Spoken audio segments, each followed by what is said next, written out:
What's going on, everybody? Tom here with Black Sheep Keto, and welcome to another free keto recipe video just for you subscribers out there. And if you're not a subscriber yet and you really want to support this channel, just make sure you hit that subscribe button and ring the bell. That way you are notified when new recipes come out, and it really helps promote this channel. Now today we're going to be making a Keto Pita chip.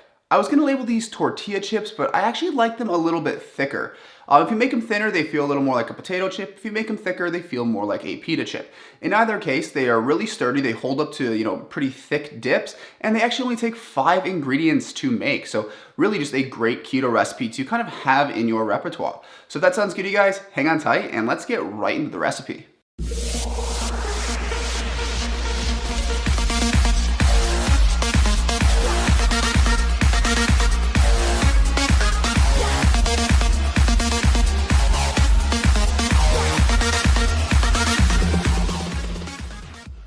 Alright everybody, welcome to this recipe portion for our delicious Keto Pita / tortilla chip, depending on how thick you roll them out.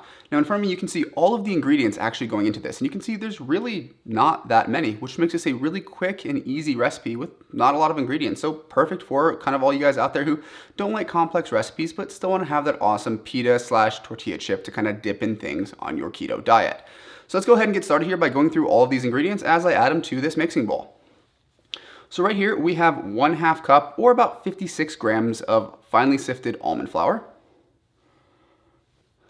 Next up we have 1 tablespoon or 9 grams of xanthan gum. This is what's really going to make that chip kind of crunchy and stay together well once it's fully dry. I know sometimes xanthan gum can make things feel a little bit sticky, and it definitely will while this dough is wet. But once it's been baked and completely crispy, you won't even notice the xanthan gum in there, I promise. So we're gonna go ahead and add that now. Next up, we have 2 tablespoons or about 14 grams of coconut flour. As a note, you could probably also get away with using something like lupin flour there. The idea is you just want something a little bit finer than the almond flour. And that really concludes our dry ingredients. I'm really quickly just gonna whisk those together and get them nice and blended. So now we'll get going on our wet ingredients. And let me mention at this point, there is one more thing. We're gonna add some salt after we've rolled these out and cut them. I like to sprinkle some salt on there. Not really need to put it in the dough if we're gonna be sprinkling it on top. In any case, the wet ingredients, super simple. Right here I have 1/3 cup or about 79 milliliters of water. And then we have 1 tablespoon or about 15 milliliters of extra virgin olive oil. And there's really no sense in whisking this together because, water and oil. So we're just gonna dump it as is from the wet ingredients into the dry ingredients and give this a quick mixing just until it's well combined. It is gonna get a bit sticky, but just make sure all the dry stuff gets wet.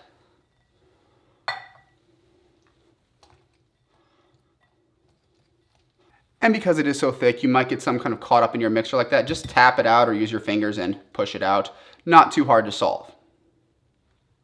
Well, now that this is well combined, I'm gonna go ahead and grab 2 sheets of parchment paper so that we can roll this out between it. Since it is a bit sticky, doing it between 2 sheets of parchment paper is gonna be the best thing you could possibly do. So let me get that, and I'll be right back in just a couple of seconds.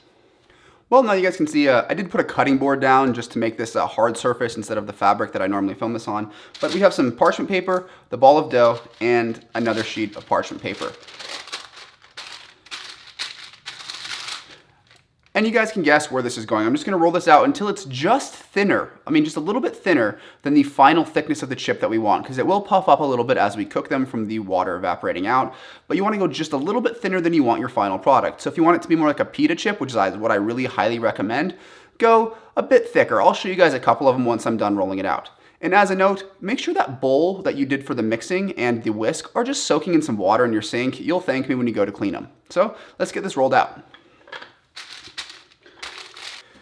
Now you guys can see this is rolled out pretty thin, and you're probably wondering why I have this cookie sheet here. We'll be using this to bake them, but what I like to do once it's rolled out is just put something, whether it be another cutting board, cookie sheet, something, and just push down on it. And what that does is it gets you a little more of an even surface. It kind of makes sure that everything is about the same thickness. So once we've done that, we'll go ahead and remove our top layer of parchment paper.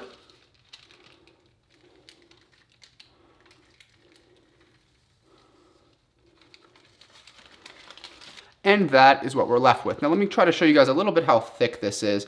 It's kind of hard to quantify it, but if you're just looking at the screen there, you can hopefully see how thick that is. It's just a little bit thinner than you'd want a chip to be. And the next part is pretty simple as well. Go ahead and take a pizza cutter or just a knife if you don't have one, and cut them into whatever shape you want. I like to go with kind of the triangle shape, so let me get that done.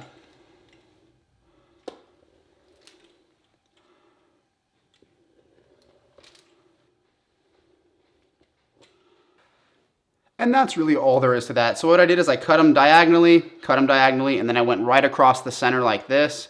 That way I had these kind of little triangle patterns. You could make them a bit bigger than mine if you wanted to, but that's kind of the size that I'm going with here. It's big enough to get a dip on it, but still small enough to where I can have a bunch of them and feel like I'm eating a lot. So now it is going to be time to bake this thing. So I'm going to go ahead and just get this cookie sheet here lined with some fresh parchment paper, and I'll catch up with you guys and show you how I do that. All right, everybody, I kind of changed my mind. I decided you didn't need to watch me transfer these to a cookie sheet with some fresh parchment paper on there. You just want it fresh, that way it's not all crinkly and crumply from rolling it out. So fresh parchment paper on a cookie sheet and spread them just a little bit apart. I actually have a second cookie sheet over there since they all wouldn't fit on here, but you get the idea. You just want them on there a little bit apart, not too far. And then we're gonna take just a little bit of salt. This is just a shaker full of pink Himalayan sea salt, and just get them nicely salted. Now these are ready to go into a 300-degree Fahrenheit oven, that is about 150 degrees Celsius, for 30 minutes. Now I know you guys would want this bake time to be a little bit less, but unless you like the flavor of burnt almond flour or burnt coconut flour, I recommend keeping the temperature low and just letting it bake a little bit longer. You'll notice the very edges will be kind of a golden brown, and towards the center is going to be a little bit lighter. But when you reach in and just kind of tap on them, they should feel firm. That's how you know they're done. So 300 Fahrenheit or 150 Celsius for about 30 minutes will do. I'm going to go ahead and put these in the oven now. Let me put the finished product on the screen right now, and then I will catch up with you all for the taste test. All right, everybody, now that you've seen the recipe and the finished product, it is time for the taste test. But first, let me show you guys what these chips look like. So I have a little bit of a thinner one right here that we saved, and a bit of a thicker one that's more of the pita style. So this one's more like that tortilla style. This one's more of the pita style. Hopefully you guys can see the thickness difference in the camera here. Now before we taste it as well, I just want to guys take a moment to talk about the texture and kind of how they feel. So if you give them a little flick, you should be able to hear that on the mic. Definitely hollow, a lot of air in there, really firm chip. Definitely what we're aiming for. Obviously didn't break when I flicked it, so we know we're gonna be able to scoop some dip with it. Let's go ahead and try to snap it on camera here and just kind of see what we're dealing with. Pretty good crack to it. So I think these are gonna be a great chip for dipping. They'll hold up to the sturdy dip, but they're still crispy and crunchy, exactly like we want from a pita chip or a tortilla chip. So now I'm gonna get some salsa verde. This stuff is awesome. I get it from Whole Foods. It's like 1 net carb for 2 tablespoons for the salsa verde. Anyway, we'll dip this in there and give it a bite for our taste test. Cheers.